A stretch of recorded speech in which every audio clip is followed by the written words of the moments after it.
Giêsu yêu lời ta nụ nô bê tô công ô kê hồ lô tô chê yêu tu nụ Giêsu yêu vì nữ tao lưu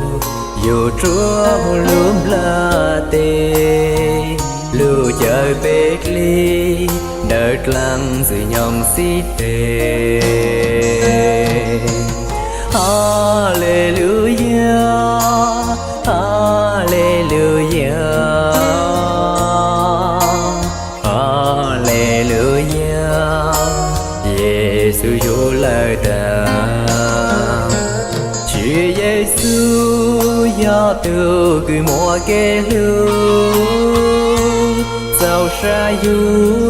lưu thành nên lưu thọ. Lưu lòng khó chờ cứ nên là tê vô trao từ Chúa Giêsu rộng ra chỉ về kết xưa Hallelujah Giêsu yêu lời ta Hallelujah Giêsu tao lưu yêu về xa tao tua còn ô kê đời nó hùng gạo rong xa sơn găng Giêsu nữ yêu vì nữ lưu bế tua nánh là tê xa lưu yêu lấy vong chứ bằng chế của bế xua tư cho mua du sợ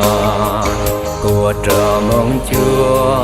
tao bề hoàng chuyện Chúa Giêsu nơi tao gây sao đu lưu về lưu du nhỏ hồ do về lệ hệ tao ý tăng mong cứ tôi nên tuyên ra từ Chúa Giêsu nơi tao yêu chúa món đời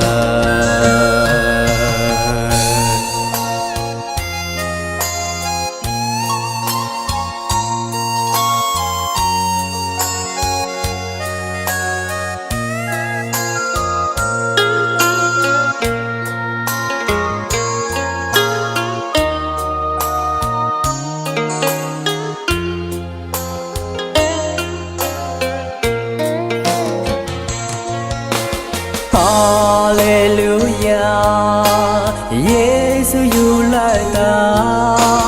Hallelujah Giêsu tao lưu yêu về xa tao tua còn ô kê đời nó hùng gạo rong xa sơn găng Giêsu nữ yêu vì nữ lưu bế tua nánh là tê xa lưu yêu lấy vong chứ bằng chế của bế xua tư cho mua du sợ của trò mong chúa